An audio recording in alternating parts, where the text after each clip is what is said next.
Shockwave on there, and there it is! Three-man lens battle goes Oh, the steal! TUP takes the bounce! That will be the next juicy target. That is going to be the ace. UP Diliman, 16 and 7.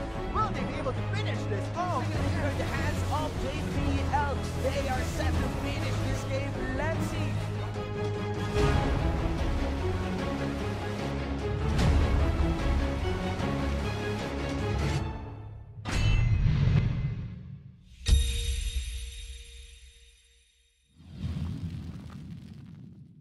Welcome back, ladies and gentlemen, to the Lenovo Law Collegiate League 2017 Spring Term Semifinals. And we just got back from the 2 games of the first match we have for you today between UC Scythe and TUP Sick Parvis Magna. And right now it's a 2-0 in favor of TUP. And we'll be your shotcasters. I am Vulcan, and joining with me is Atlas. So, as you said, TUP, they had a really dominating first game. But moving on to the second game, UC was able to adapt just a little bit, but that magical journey play was just enough to stop their momentum. It was like the conveyor belt sushi just for that Renekton for Acedia. I also gave a few kills onto Navi as well, so that just allowed the Draven to build his power spikes, and then after that, the tug of war became in TUP's favor. And of course, to the search and win winner, the question was, who got the first blood in Game 2? The answer is Navi, TUP Navi. So, congratulations to Justine Mababang Loob. Congratulations to you. You win yourself a mystery gift expected in 5 working days. We'll still be having the Search and Win promo for the rest of the games we have today, so pay attention to the stream. Share the stream as well. The more participants in this promo, the better, the more fun it is. At gaming.youtube.com/phgarena/live. Just share it with your friends, your family, every other esport friends you have.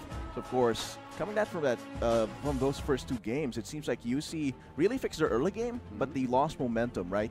So I think that this might actually be possibly a reverse sweep if they get 1 win here and get the momentum going, because them fixing their issues in the second game mean that they are adaptable, that they can fix their issues very quickly. Very quickly. So that's something you expect from a team in the best of 5 series. So if you cannot adapt or evolve, you do not belong in the best of 5 series. You will not succeed. And UC showed us that they still have what it takes to adapt and adjust. Of course, all of that just starts in the drafting phase. If you have a bad draft, the chances of that reverse sweep happening are just down the drain. On the TUP side, if they don't play their draft right, that might be the way that they lose momentum. So both of these teams have to be very careful in how they do their pick and ban. So TUP, they're banning out the Kled still against Mob and the Elise against Cry. On the other hand, UC, they're banning out the standard Lulu, Ari for the mid lane and the support role. So the Karma is still left up if TUP wants to take it. That is one of the more popular supports here. And Hong on those damage mage carry supports. So they have to ban out the Zyra. Yeah, I mean, a Zyra ban is very understandable, but he deals so much damage, it's almost a carry. Yeah, so we've seen Hong play Bard twice. Did it work out well? I mean, should he play Bard again, knowing that his first ADCs was, let's say, a Caitlyn and a Bard? Might have been better if it was more of a support. And we did see from that misplay of the magical journey. Misplay. Practically cost them the game. The thing is, in the first game with the Caitlyn, it would have been fine, but the top lane kind of fell apart for them. The Caitlyn Bard is fine because you can leave the Caitlyn alone, so the Bard can roam around, collect his chimes, and then gank other lanes. But Draven kind of needs his support a lot more until he gets fed. Like, if he gets fed, he can 1v2 the lane, and Bard can leave. But that's like banking too much on the matchup. So we'll see if the Ezreal gets locked in, the Bard can actually still be a viable pickup. As for TUP, they're just really focusing on the Thresh here, prioritizing it because, one, it's very safe. It doesn't reveal too much information on what composition they want to have, and it's still a very good pick in general. So TUP not revealing their cards just yet. Well, on the other hand, UC might be the Ivern. So this pickup here, the Ivern and the Thresh, they might have some really high damage carries later in the game that need a lot of protection, and Cassiopeia is one of those. A very late game hyper carry. So much DPS, but they need a lot of protection coming into early game and mid game. Oh, now we'll be seeing Karma. I like this. I like this because The TUP already locked in the Thresh. The Karma is a good pickup against that, and it's also just a very good support in general. I do prefer it to the Bard in this case, because it was left open, and for the Ezreal, the poke coming from the Ezreal and the Karma in lane is just phenomenal. And this might actually, and if TUP is going for something like Draven again, or maybe another hyper carry like say Twitch or even Vayne, if they go for that, it's going to be very hard for that Vayne. Yeah, and we're now entering the second picking banning phase, and now we see Renekton ban and the Katarina. So I like how UC adapted. Now it's not anymore top-centric that we saw in the first game. Now it's moving on slowly to the bottom lane where Akinos and Hong, they have to be the late game carries, while Mob will have to at least transition to a tank role. He did that in the second game, but no more mistakes, no more room for those slight mistakes. They have their backs to the wall. This is their last game, supposedly. If UC does not step up, they will lose to TUP, giving them that prideful 3-0 clean sweep and moving on going to the for finals. the Fiora though. Not knowing what TUP's top lane has to offer just yet, just blind picking the Fiora into that seems to be a very risky and gutsy move. So we'll see if it pays off, depending on how TUP responds to this in their picks. But already, so it will be one of the hyper carries that I mentioned.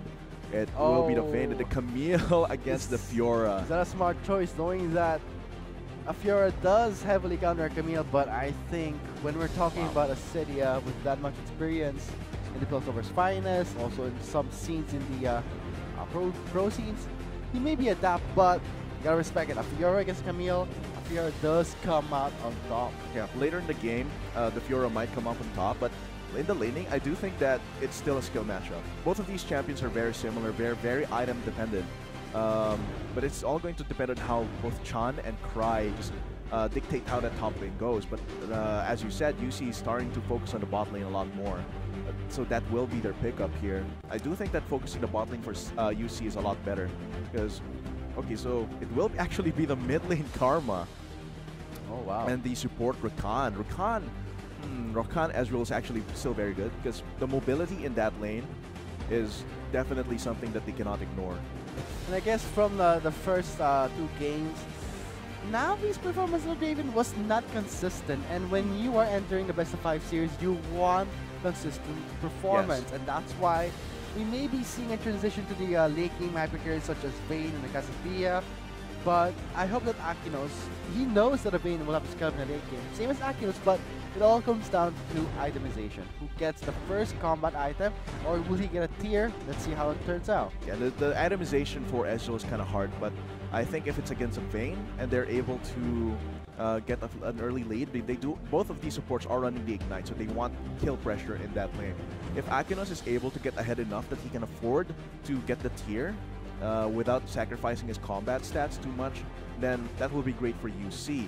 But it seems like both of these really coming into the protection for their carries here. The Ivern for the Ivern and Thresh for Navi, both Navi and Bomb. On the other hand, UC going for the Karma and Rakan for Akinos. It's definitely something that they're both banking on. Really, their damage carries to pull through. But it's the fact that that is an Ivern. How does Elixir fare against Ivern? Somehow bad. In a way that Ivern does have that really it's not the power of the Ivern it's clear. It's the fact that the pressure it can bring, the fact that it can keep rotating the top or mid, giving double buffs. That's a huge help. The double buffs all around, it's gonna be very useful for Bomb. And since it is they are playing on blue side, the red buff will consistently go to Navi, which can actually help him with the sustain in lane, can actually help him trade a lot more against Akinos once they reach that phase of the game where he can give double buffs from Chan. So that's something that they have to watch out for. Because the sustain from the red buff is actually substantial, and the damage from the burn will definitely hurt Akinos. They have to pay attention to that. Man, this could be the last game of the... Yeah. This could be the last game. I mean, if UC does not step up or eliminate those small mistakes, TUP will move on to the finals without any problem. Without even a fight. Just completely mow them down. Completely demolish. But UC has shown that they have potential to just change everything that was making them do bad in the previous game, and then just take it to the next game and then have it all fixed. Yeah, that's what you expect from a really good team such as UC. They finally made it to the semifinals. They have to at least make these crucial changes, and I mean, You have no choice but to. yeah, your playstyle cannot change overnight, but it all comes down to discipline. Restrain, discipline, and practice, and trust in your team. It's not anymore the fact that it's all, the spotlight is onto you. You have to perform. No, it's all team distributed. The way that a senior plays is that, of course, he, let's say he does snowball, but the way he snowballs complements his whole team. He helps them out, and that's how he was able to secure the 2 games for his team. But for UC side, I'm pretty confident that maybe third time's the charm, learning their mistakes, they might just take away a victory. That is the possibility of happening here. As I said, very quick to change, very quick to evolve. That is like the angle that you can look at it here, because you really don't know what's going on in the minds of these players. Because in the second game, it felt like TUP had their backs to the wall there until they had the opportune moment. Maybe they feel good from that, but of course, this is now no longer about the top lanes. Because now, as I said, the focus is now on the bot lanes on Akinos and Navi. So let's see how the bot lane will perform. It's going to be interesting. Navi and Akinos. Let's see angle. Medyo greedy daw ako pag maglaro. So bale, pag greedy ako maglaro, lalo na sa ADC, makukuha ko yung farm ko, makukuha ko yung items ko, at doon na mag-i-start yung carry potential ko. Yung playstyle na ganun, siya yung talagang pinapractice ko kasi matindi yung effect nito sa mental state ng kalaban. Pag sobrang aggressive ka at sobrang nilalamangan mo yung kabila, masisira yung mental state nila at mas madali silang talunin. TUP bot lane, I think with the proper support of my Korean support, with the proper coordination, I think kaya naming i-wreck yung bot lane nila. Siguro po yung pinaka-pressure ko yung wala po si Asedia. Yung laban po namin sa ADDU, yung nagkaroon po kami ng 1 lose. Yung Twitch ko po that time is ginawa po yung best ko para makcarry yung game. Kaso kulang po talaga yung yung play namin. Feel ko po may confidence naman po ako mag-carry ng game, and hindi naman na po ako ganun nape-pressure kahit sino po yung kalin ko. The mindset, the mind games, and the pressure. Let's see how it turns out in the bot lane. Entering perhaps maybe the last game of the first match. TUP versus UC. Yeah, definitely. UC has their backs to the wall here. They cannot make any crucial mistakes. Then they have to play everything almost perfectly. They have to take advantage of every single mistake that TUP makes and then use it to their advantage, because this is game 3. This is either their last game, as you said, or the beginning of a reverse sweep. So now UC, Scythe, they have to do well here. They have to give it their all. Otherwise, their dreams are gone. Their dreams are shattered. I mean, it was a shattering game, first 2 games, but when you saw the game 2 of UC, they did not give up. They fought back strong. They countered it really well. But it's the fact that they made that small mistake, that frustrating mistake that cost them the game. Now TUP sits in the upper hand with a 2-0 score. I hope for UC they are prepared. They do have the potential to go for that first win in this best of 5, and that might be the first stepping stone coming into the reverse sweep. But of course, before we reach to a reverse sweep, the players actually have to play good in this 3rd game. We'll see if they can adapt from that. Maybe they do have a better chance, knowing that TUP is running the late game hyper carry. They will have to rely on Chan a lot for those ganks, knowing that that is an Ivern, and now he's just waiting there. Maybe opting for a level 2 gank, giving Acidia a huge start for the first bot. And I hope Mob, he better learn his lesson this time and do not be too aggressive. And now in the bottom lane though, Hong taking a lot of punishment. Doing the early level 1 trade-off against both Hong and Akinos is actually really good here, because at level 1, Rakan doesn't really do much. On the other hand, Misian can put out a lot of damage with a flay passive. Navi can just really put out a lot of sustained damage as well compared to Akinos. So that trade actually forced Hong to go for at least 1 potion. Oh, Ignite onto Misian, forcing out the heal and the flash. That would be a win of the trade for Definitely. UC. And that was because the early level 2, I love the decisiveness of this bot lane, and they're really playing around this now. Oh no, Mob in big trouble. Oh, in fact, parries that true damage. Yeah, this is quite difficult for Fiora in the early game against Camille, because Acedia, both of them have a form of sustain while they're fighting. So, but it seems that the vitals were always in Acedia's favor. Like, they were in angles where Mob could not easily get to them without diving deep into the minion wave. So, a little bit of RNG involved with that, but Mob's actually playing this quite safely. He is quite behind in CS though, but that's because he's being pushed in. And also we're seeing some pings into the bottom lane. Cry aiming for a gank, but it's a bit too dangerous. That's a bit too deep. Misa does not have a flash. Hom goes in for the dive. Misa is very low. He does have a shield from the Colossus. Akino is taking some damage, but the strike will be securing the first blood. Man, that was the aggressiveness that Akinos was talking about in the interview. Like, just keep going in. He already brought the ignite with Hong, and then just Hong fearlessly goes in. He always goes in. I love it. Yeah, I love the communication between, because that's definitely requires communication. Pulling off that aggressive play while Navi is under turret, getting the kill against Misi because Rakan can actually do a lot of those gutsy dives. You can just grant entrance in, and you have a lot of safety with the battle dance. And knowing that the first blood did go to Cry, maybe this might be a time for him to rotate to the top lane to help out Mob. I mean, shut down that Camille as early as you can, but Here comes Chan though. sitting in the side. Mob gets slow. There comes the trigger seed. Will not connect. The root collar would have been great there, but the parry was up. But the root collar would have been just something that would devastate Mob if it had hit. Root collar. But of course, Acedia now on the back end of the health, because he hasn't recalled yet. He will be recalling here. Probably going to be TPing to lane. Cry a little bit late on the rotation here. I like how he's very responsive. I mean, he saw a gang in the top lane. Chan already used so much of his resources. Why not try for a gang? Second gang might happen in the top lane though. We're going to be seeing some action. Acedia does hook himself away. The hook shot. A lot of safety tools on that Camille. Just getting back into lane. Actually has a small itemization lead on top of Mob. With a 2 longsword, actually a lot more total AD than just Doran's blade. But it's a pretty small stat difference. It's still all about how they play the lane and how Chan and Cry just pressure this lane.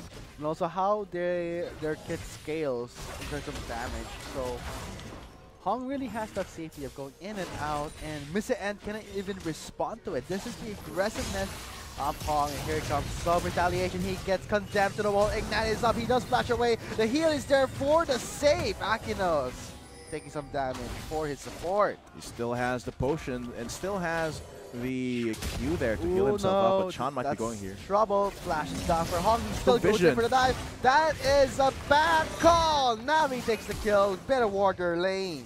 Oh man, that flash was just clutch there. Like, if he flashed in the wrong direction, in the wrong angle, that death sentence would have hit. And yeah, Hong, it seems like they still have to temper their aggressiveness in their bot lane, because even after Hong flashes out, does everything to flash out with a battle dance as well, he still goes in, because that aggressiveness from Navi has to imply that Chan might be around. I see in trouble though. Oh boy, but he did not expect to see Cry forcing out his flash. It's really rewarding. Cry still going for it. Looking for the blood. He did get the first blood. Might as well pick up the momentum. Okay, just going for the Gromp. Just going for the Gromp there. But I like the timing of the hook shot from Acedia, dodging the last bit of damage that Mob can bring out with the lunge. Actually saves his life there, and still consistently going for the CS there. It seems like the gank coming from Cry. A lot of pressure against Acedia, but not really resulting in any kills. But he is able to take away resources from Chan. They might find each other here. Bit of a good start for Cry right now in the jungle side. I mean, with the first blood in his hand, he does have the advantage to at least put some aggressive counter jungling play. But have to know your restraint, man. I mean, you got the first blood, but try not to make those small mistakes. Yeah, because even at this point, he is ahead, quite ahead over Chan in terms of the gold here, around 500. That's actually pretty big. Just one small component item. Look Ooh. away, Kissy. Here comes a duel, but that poison is just so painful. Bomb has to be careful though. The Soul Flare, the empowered inner flame could take him out, but look at that sustain coming from his potions. But looking at the gold there in the bot lane, it's actually still very even. Like Akinos and Navi, the kill and the assist separate them. And Navi, with the kill that he got from that gank earlier, actually puts him in equal footing with Akinos in terms of gold, even when he's quite behind in terms of the CS. Cry looking for some opportunities in the mid lane, so yeah, the CS do come into play, and bam, spots out. dear. Cry, the root collar does not connect. But there's Daisy though, and the cooldown and the slow from the shield was enough for Bam to get the kill. And it does flash in, maybe a double kill. Oh, the poison will be enough thanks to the burn. Oh. Yes, a double. Oh, that painful slow death from the red buff and the poison. Actually, this does give off double buffs to Bomb. The red buff onto him gives him HP sustain, and then the blue buff will actually help him a lot more. Oh boy. Yeah, Cry tried to go for a gank there knowing... I like the rotation from Cry. He rotated there knowing that the blue buff handoff was happening. However, he was not accounting that there could have been a ward there, and they got the jump on it. Oh, still going in deep, and there is Daisy to show himself. Navi just picks up a very isolated kill. But keep your support in check. Hong is not playing very effectively. I mean, not to mention he's not being this support that he is supposed to be. I mean, he's very aggressive. He should not make this careless plays. Yeah, those careless plays definitely had something to do. Now he's 0, 2, and 1. And the most important thing here is Navi got both of those kills. So if Navi continues getting those kills, getting the CS, it means Akinos has to play scared. That means that he's the one who's going to get the aggressive play onto him. And that's like the opposite of what he wants, considering that he was talking about always being aggressive in the video. So Hong getting caught out like that and Navi getting those 2 kills is a dangerous, dangerous game for UC to play. He already gave 2 kills to Navi. Why would you do gank. that? He still went in again, knowing that Chan is there. Toward your vision, Akinos does try to reposition, but there is the Dragon Rage onto Navi. Akinos picks up an easy kill thanks to Cry. Here comes Kissy from the mid lane. Nisa and forcing out his flash. The root collar does not connect. Also flash in for Kissy. Gives him an extra kill. Here comes Bam from the mid lane. Teleport does succeed. Assyria is there, but he gets charmed. Akinos is still waiting there. He picks up the kill. Hong goes in for the knockout, and now Bam will retaliate with getting a kill XP score, but it will be Cry getting the shutdown. 1 for 4, definitely in favor of TP. I do not know why I see the teleported there. Because when he teleported in, he was already below half health against 4 members of UC. So they just ganged up on him and immediately killed him. And of course, Hong there, a little bit too antsy in the pants, but he knew that his team was there. Oh, I think the aggressiveness played into Hong's favor for now. He But still has to temper it. yeah, he has to temper it. Because a lot of those times, like he battle dances here, he comes, he teleports in, and then instantly gets taken down. Now Hong trades his life, and that's 4 against 1. Chan cannot participate in this fight any longer, which leaves their mid laner quite alone. Still very squishy. Has the Rod of Ages already, but back in that fight, he doesn't have enough tankiness. That's not enough against 4 people. I like how that clash turned out. I mean, when Akinos got 2 OG, he really instantly bought that Mana Moon. It's very useful to easily stack it up and to really match the damage. Coming in from Navi, he did rush the static shift, might opt for the early push. But we did see that teleport play made by Assyria really sealed in a deal for UC. They still have a good chance. And I like how Mob is more restrained right now in the top lane. Yeah, I do like that, what happened there for UC, but I think that was Cry. Because he matched the rotation coming from Chan. He was able to go for a 3v3, which actually was in their favor. And then that ended up well. Now here Cry for another gank. I like how Mob plays. I mean, he sees an opportunity, he goes for it. Cry goes in for tower dive, but there's the Hex of Ultimatum. Cry pays his sad life to give a kill to his laner. 1 for 1, but the kill does go into Mob. Plus it was a 1 for 1, but there was an assist on UC side. So the total gold actually favors UC there. It could have been cleaner. But Acedia is very mobile on that Camille that sometimes you just have to cut corners. But also Mob was able to get a kill, so it's pretty much helpful for him because when a fight does break out in the top lane, I see they will have an advantage against Camille. And now, the first turret might just get in hands of Mob. Yeah, I like Fiora. I like how he's been changing throughout the first 2 games. Now very more adapt, more objective-based mindset. Because of this, they will be getting the first turret. Chan. Kudos to Chan. Kudos to both Chan and Acedia here.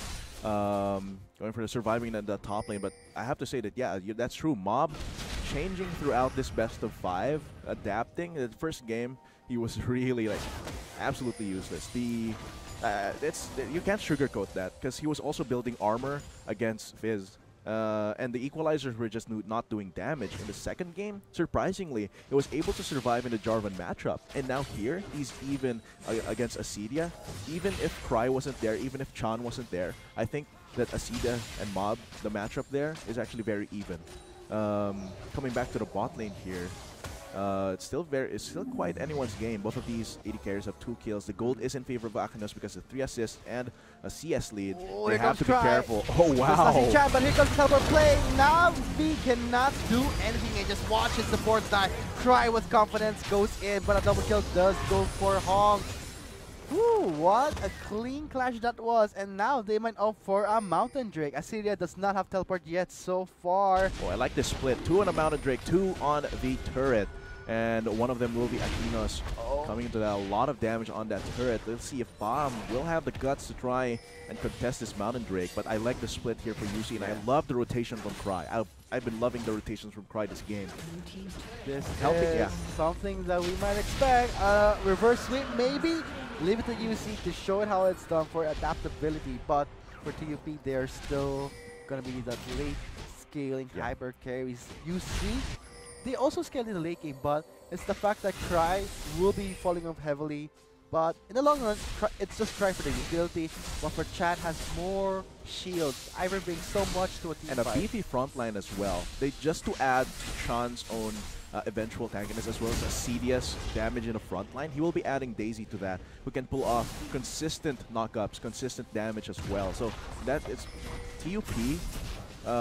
They can scale up, and UC has a soft time limit, a very soft time limit. It's not like if your time runs out, you lose. But if their time runs out here, they'll have a harder time taking out the Vayne and the Cassiopeia, who will have better support systems coming late into the game. Once Misian is a good frontline, once Acedia builds his own items, and once Chan can bring out the siege consistently. But it's also for Hong. He likes to play it aggressively, likes to go in deep, and also charm all those enemies. With a quickness, yeah. So the aggressiveness is definitely something to be commended, but it also has to be tempered. Ooh, that was a dangerous essence shift there. Misian with the predictions. Yeah, because that essence shift, if it was just like a pixel short in terms of the distance, it would have been gotten caught by the death sentence. Yes, the arcane shift is really skill that you have to predict properly. I mean, it's not a god frame where you do not have that invulnerability like that Fizz, but the predictions can still help out. We'll see the game a little bit slowing down. There are no longer any outer, really major outer objectives that UC can take other than the mid lane. So it seems like that is the focus here, because you can see here that Bomb still staying there in the mid lane. Cry hovering around the river so he can respond quickly to the riverside fights. Here it comes, the quickness from Hong. He does charm the Vayne. Navi though, the Lancer will not help you here. Gets slowed by the box, and Hong bursts him with a killing spree. Here it comes, Acedia though, responding to the top lane. Goes on to Akinos. Hong is trying to protect his support IDC, but the support is still sticking to him. And it's going to be a clean up for UC's bot lane duo. Here comes Kissy. Sean is also here. Oh boy, here comes also Bam. Hong is grounded. He can't move up, but you gotta hand it to Rakan. He does have the mobility. The flash was clutch as well. And all that time, it seems like Mob was pushing the mid lane, and Cry took the Rift Herald on his own. So this is nice. Really paid off for UC there. They only lost one member, Akinos, who got revenge kills as well. Acedia lost some time from free farming. He's 1-3-1 now. On the other hand, Mob is 101, is dealing a lot of consistent damage to those turrets. Look at here. Look at that quickness. DPS from Akinos. The teleport here, I like the decisiveness of Akinos to just flash away and prep against Acedia. he prepped his positioning so that Acedia would have a longer time to get to him, which allowed him to go for that damage, which allowed for him to go for that kill, revenge kill. He does die in the end, but the important thing is the shutdown went to Missy End instead of Acedia. That would have been huge if it went to this top lane carry. Oh, wow. And looking at his itemization, a Manamuna and a Trinity Force, that spells trouble. Acedia cannot just go in. He's just 1-3-1, has yet to finish up his own Trinity Force. And the CS difference between Mob and Acedia. Seems like now Mob is the one punishing Acedia for his mistakes. More control, I like More it. control, definitely different from Game 1, and a lot of improvement coming from Game 2. You see, with the adaptiveness for the best of 5 series, this really tests the skills of players. And will UC lose their momentum again like in Game 2? Let's just find out. I mean, They're going strong. they're going strong. Goes here for the Grand Challenge. Castilia though knocks him out. Well, we can see a flash from Mob, but the restraint is outside the window. He thought he could take it on, but Just pulled the stops there. But it was very close though. Almost killing Acedia, but the rotation from Chan, he wasn't expecting to not kill Acedia before Chan arrived. Come and on. Unfortunately, the shields. restraint must always be in check.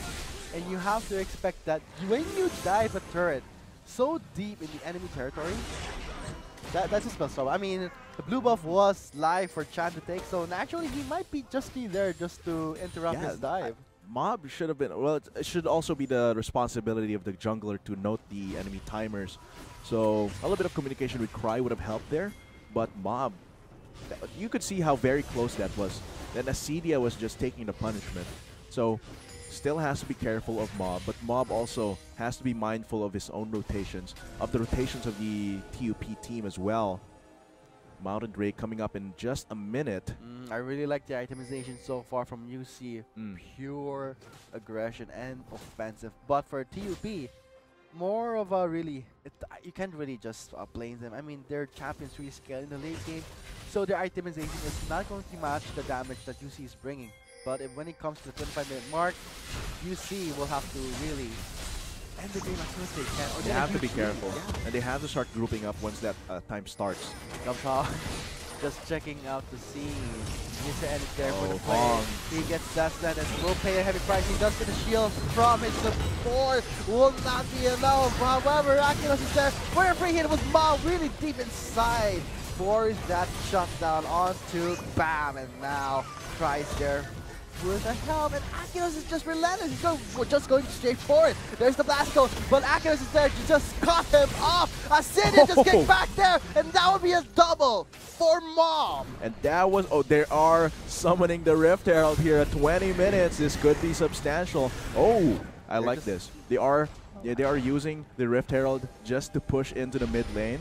However, Navi is going to clear that very quickly, but this does give them a lot of free time to take this Baron buff. And if you ask me, trading that Rift Herald for the Baron buff is actually really good of a trade here. They are taking it very quickly at this point in the game, just 20 minutes.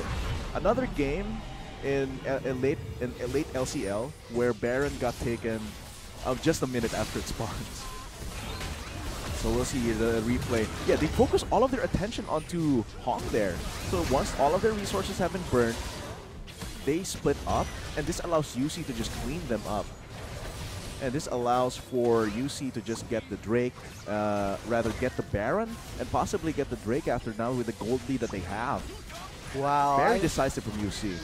And also the fact that Acedia really had a bad time in the top lane, just goes to show that he cannot perform well. And I think the UC's plan is really working so far. Another fight. Acedia though forcing himself away from that team by Wu's splash. Mr. N all grouped up. Hong goes and over the wall for the knockup. Does not connect. Mr. N eats the strike. He does get kicked up, knocking out Bam and Acedia. And Cry does connect his strike. Mr. N gets shielded by the Iron, but still, Akinos and Cry will try and melt you down. Wow, it seems like in that fight there, the brush that Chan put down in the Dragon Pit actually worked against their favor because they could not see UC while they were hiding away in the Dragon Pit after taking the Drake. Things are looking very spicy for UC. We might see a reverse sweep, or will it be just 2-1? I don't know. But looking at how UC is showing their adaptiveness in the best of 5 series, they really belong in the semifinals. I mean, So much cleanliness there.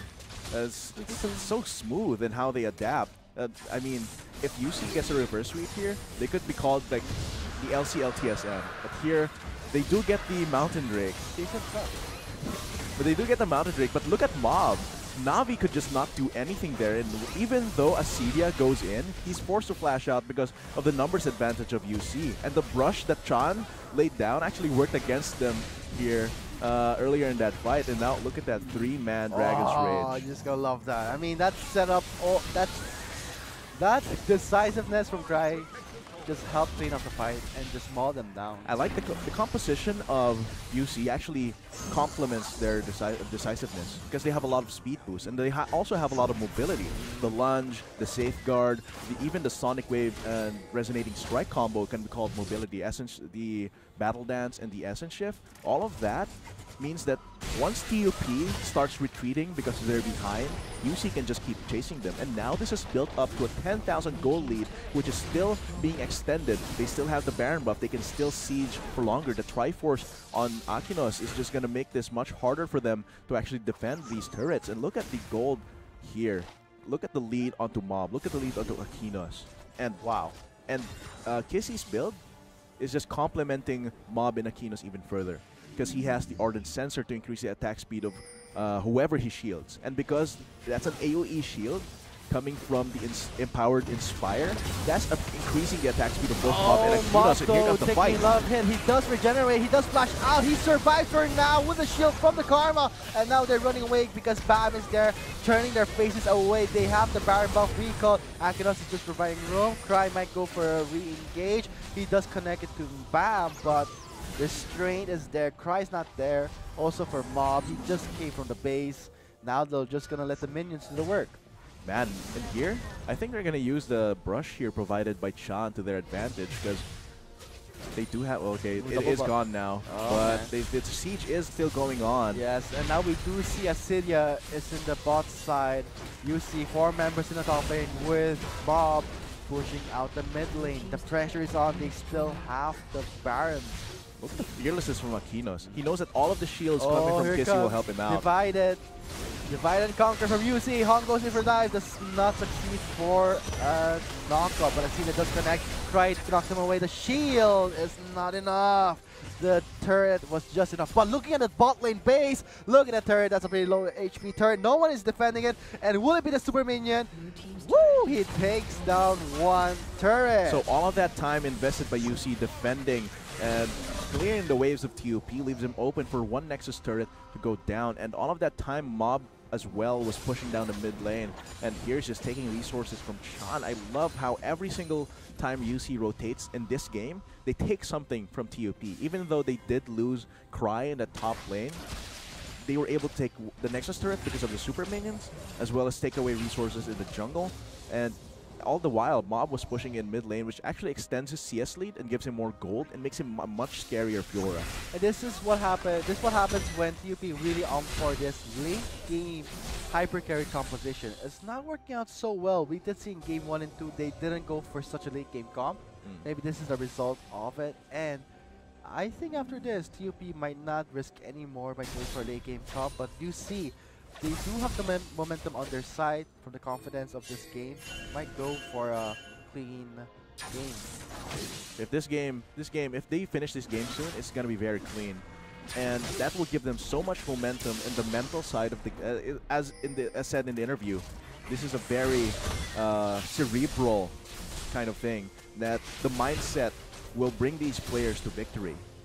Or it could make or break them. And if UC gets the win here, that's going to be a huge morale loss for TUP, while UC's will be boosted. So TUP has their backs to the wall here, but they have to extend the game until Bomb and Navi can bring out so much damage. But it's so difficult because Mob has always been going on to Navi, and the shields mean that Bomb and Navi's DPS, which at this point is still pretty low, is very hard to actually realize. This is the test of endurance in the best of 5. I mean, it's very draining. You have to use all your abilities and also your strategy. Man, you're gonna be playing against the same team for, let's say, 3 games. By that time, that's enough for the enemy team to pick up what you're good at and what you lack. And this is what's happening. When TUP's top player Arcelia with a KD of 143, not much of a huge lead. This gives UC that room to grow, to get objectives, to scale up, and now we're reaching 27 minutes into the game with UC Scythe with a score of 10-17. So far, so good for them. Yeah, with an 11,000 gold lead, this just allows their composition to overrun TUP in these fights. Of course, earlier, it was a pretty close call because Mob was really low after being DPS down by Mob, but now Mob it's is dangerous. going straight for the inhibitor. We did see Assyria going for Mob, backs away. 5 members are already with no turret in. They can't reach properly, but however, Daisy's time is running out. There is the death sentence on to Hong. He does have the quickness, really just taunting the enemies off, and now Cry goes in for a Dragon Rage. But look at Mob going straight in for Mr. N, forcing out his flash, but Navi's there unafazed. Someone's gonna take him down. Assyria backs away very low with Navi free to hit, and the slow from the Miasma is just enough for him to pick up Cry. Okay, it's starting for 2UP. The damage is actually starting to become real now. And you see, Hong got caught there. It's still very dangerous that TUP burnt so much just on Hong, since he was able to escape as well. He used like a sliver of health, the heal coming from his Q and the redemption were able to keep him alive. It does cost Cry's life, but that's dangerous. If they get caught again and TUP gets their momentum back in their favor, they could actually snowball that into Bomb and Navi actually being high damage threats. And because Assyria is also one of those threats that they cannot ignore, this is going to be a 3-threat thing. I think the only threat here is actually Navi. Yeah, I mean, Navi right now. For but me, they have to focus everything onto Navi. I mean, Yes. Assyria is not that strong for now. Bam does have the free hit, but Vayne itself deals more damage over time than a Cassiopeia. yes, but this is the difference here is that once they get their gold going, it will become a 3 damage threat with 2 protection champions, the Thresh and even the Daisy can count as protection here as a front line coming. So it's like 3 protection with 3 damage carries.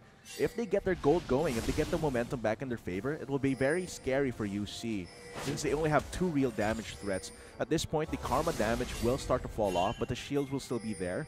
So it's 2 protection and 2 damage threats here, while Cry is a lot of utility. So coming later into game, TUP will start scaling up, and if UC doesn't finish this game quickly, oh boy, it'll be very dangerous. Here comes the teleport from Oh Assyria. man, this might be just game set. Anyone's game all in. Let's see, Hong does spot out Chan. Assyria goes in for the dive. Who gets the Baron? It goes to UC side. Hong goes in for the taunt. He does connect it off. There is gone. Assyria is gone. Chan's gone, and now Navi's left alone. That would be a double, and now 3 members are down for TUP. UC Scythe might carry this on for a reverse sweep. That's 3 members down, and Navi, as you said, who is the strongest damage dealer of TUP right now, is gone and dead. So this will be a very difficult defense coming from TUP as their inhibitors start going down. The death timers are just going too straight for it. Definitely too big. And these inhibitors are just starting to fall apart. And since it's only 1 Nexus turret, this will be a very fast push if they go for it. That's how it but turns the death out. timers aren't that long that they can finish the game. But this is still 2 inhibitors down for UC and even more gold in their favor. This is now a 15,000 gold lead. Let's look at that. Because Kissy was separated, so it seemed dangerous, but only 3 members went in for TUP. So this is, in fact, a 4v3 here. And Kissy was able to take out one of the members on the side, and Navi was isolated from the rest of his team. No protection at all, which is like the caveat of this Thresh and Ivern pick. Without those, Navi was alone, easily taken out. And this gives the Baron buff to UC. Gives the momentum back in their favor. Oh, here comes Mob. M4 maybe Assyria is an easier target. Goes one to Chan. There's the grand challenge. He does get rooted, but the slow is there. Kissy still taking off to Chan. He does flash away. It's the end. I like the restraint there. As soon as they come to the point where TUP can come from the shadows, they immediately back off. But here, they do push TUP off from the wave so they can continue pushing them without any problem. And here, since there's no other objective, top lane will be their target. Wow, UC side keeping the dream alive for a reverse sweep. Being strong, going strong with the 2 in reverse taken down. This gives them the freedom to roam with the Baron in the hand. For them, this will be a turret. Very low on health. Here comes Daisy. This will be still very dangerous. One good death sentence from Missy and might break UC's momentum. Yes, and we can see Cry just being that small nuisance in the base, empowering those minions. You have a lot of safety. Akinos can just continue pushing out this turret. Oh boy, Daisy is very annoying. Here comes the flash in from Misa and does not connect anyone in. Hong goes in for a dive onto Bam. There's quickness, but the Hextip Ultimatum will be used on Hong. And now Bob goes in deep. He does have the crash down and Try instead goes in for the base, the most juiciest target of this game. Seems like the Baron buff minions are very tanky. Oh Acedia cannot hope to take them out alone. Dragon's range, that would be a trade-off, a draw in a duel. And now Akinos is alive, same with Kissy. 2v2, the bot lane duel! 2-1. Survives that fight with UC Scythe taking away the 3rd game. I like that cheeky rotation from Cry to go to the bot lane. And wow, that's such a different UC from the first 2 games we've had. It's like they start revving up in game 1. First, the engine wasn't really working. And second, the engine kind of stopped midway. Here, it seems like it's much smoother running. There's actually gasoline in the engine now, and they're revving it up. So this is still the start of, it can be a start of a reverse sweep. Yeah, I mean, but they have to continue this performance. Yeah, this is really good so far. I mean, going on to game 4, they have this confidence. And I think UC, they're not riding a car anymore. They're riding a Kalesa with 5 horses, just pushing them. No more change of oil, no need an engine. Just whip that horse and just mow them down mid and carry on with the momentum. Kalesa, man. Yeah, Kalesa Gaming. Kalesa Gaming. But coming in from that game, I have to say that it's very clean. How Cry, the most important thing there was Cry, how the laners, they survived in lane. They were definitely doing fine in lane. And Cry, just because his laners were surviving, none of them really needed total babysitting. He was able to freely rotate around the map, get really crucial ganks out, steal resources, which made Chan's job a lot harder. And since he was ganking so much, the momentum went in their favor. They were able to snowball and eventually get that 10,000 gold lead. I really like how Cry played throughout this 3rd game. What a game it was. I mean, I can't wait to see the end game stats, but wow, I mean, UC Scythe still keeping the dream alive with a 2-1 so far. Moving on to game 4, I wonder if they can make it a 2-2. Make it very interesting. Make TUP earn their spot for the finals, or will be UC taking it away? I'm wondering what both of these teams are thinking right now, because TUP, they're probably shooked. Like, oh god, we just got cleanly taken out in game 3. What are we gonna do? And while on the other hand, UC is probably thinking, okay, we can do this. We can do this. We can probably go for a 2-2 and go for a 3-2. So that's like that's what they're likely thinking. So both of these teams have to rejuvenate for the 4th game, because it is a very long series, a best of 5, a really good test of endurance. TUP has to recover, while UC has to continue this momentum. I really want to see the end game stats here, like the KDAs and the kill participation. I bet Cry is like has high kill participation, because we'll see the end game stats eventually, like once these stats come out. I mean, the digestion of the game, but there you guys have it. UC Scythe cleaning up the game 3 with a 2-1, really giving TUP some challenge moving on to game 4. The reverse sweep dream is still alive. Let's see after a short break. We have been your Shotcasters. I am Vulcan, and joining with me is Atlas. You just witnessed a Kalesa running it down mid, while I think TUP, they went for the hyper carry. They just rode a pedicab. Here it comes, going into the palm. He does charm the Bane. Now the Lantern will not help you here. Gets slowed by the box, and Hong bursts him with a killing streak. Here comes the Seagulls, responding to the top lane. Goes on to Akinos. Hong is trying to protect his support. IDC, but the support is still good. And it's going to be a clean up for UC's bot lane duo. Here comes UC. Hong is also here. Oh boy, here comes also Bam. Hong is drowning. He can't move up. But he gets that sentence. Will pay ahead of price. He does get a shield from his support. will not be enough. However, Akinos says, for a free hit was Mao really deep inside for that shutdown onto Bam. And now, tries there. Doing that now, and Akinos is just relenting. So we're just going straight for it. There's the blast code, but Akinos there just cut them off. Asidia just gets back there, and that would be a double. That would have Punk goes in over the wall for him. The knock-up does not connect. Mr. M needs to strike. He does get kicked up, knocking out Bam and Asidia. And Cry does connect his strike. Mr. M gets shielded by the Iron, but still, Akinos and Cry will try. And there is the death sentence onto Hawk. He does have the quickness, really just taunting the enemies off. And now Cry goes in for a Dragon Rage. But look at Bob going straight in for Mr. M, forcing out his back. But Navi's there on the face. Someone's gonna take him down. Asidia backs away very low with Navi free to hit, and the slow from the miasma is just enough for him to pick up Strong. The spot out can. Asidia goes in for the knife. Who gets the Baron? It goes to UC side. Hawk goes in for the taunt. He does connect it off. There is gone. Asidia's gone. Cat's done. And now Navi's left alone. That would be a double. And now 3 members are down for TUP. UC side. Good fight. Very annoying.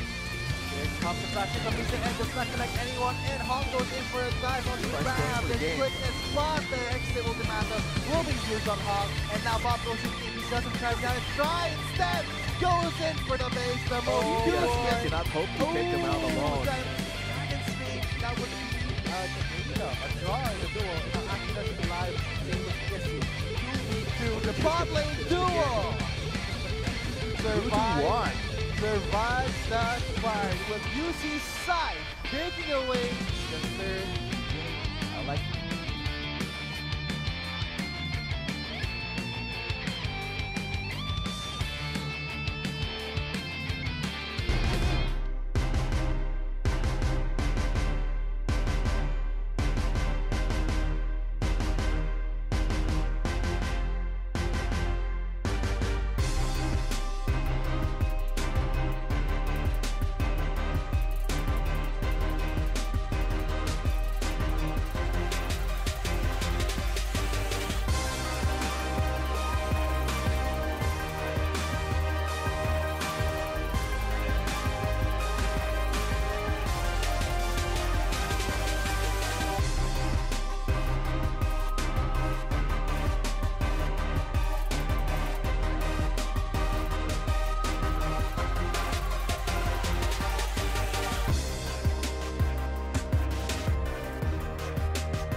Not enough Garena shells to buy the latest League of Legends skin? On sale now? Get shells anytime, anywhere with your Globe or Touch mobile number. Go to gamer.com.ph and sign up with your mobile number and enter the verification code you will receive via SMS.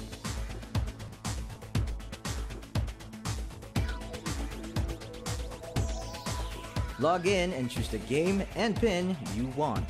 Check out to purchase the pin with your load or through your postpaid account and receive the pin on your phone instantly. Never miss a sale on your favorite League of Legends skins and champions with Gamer.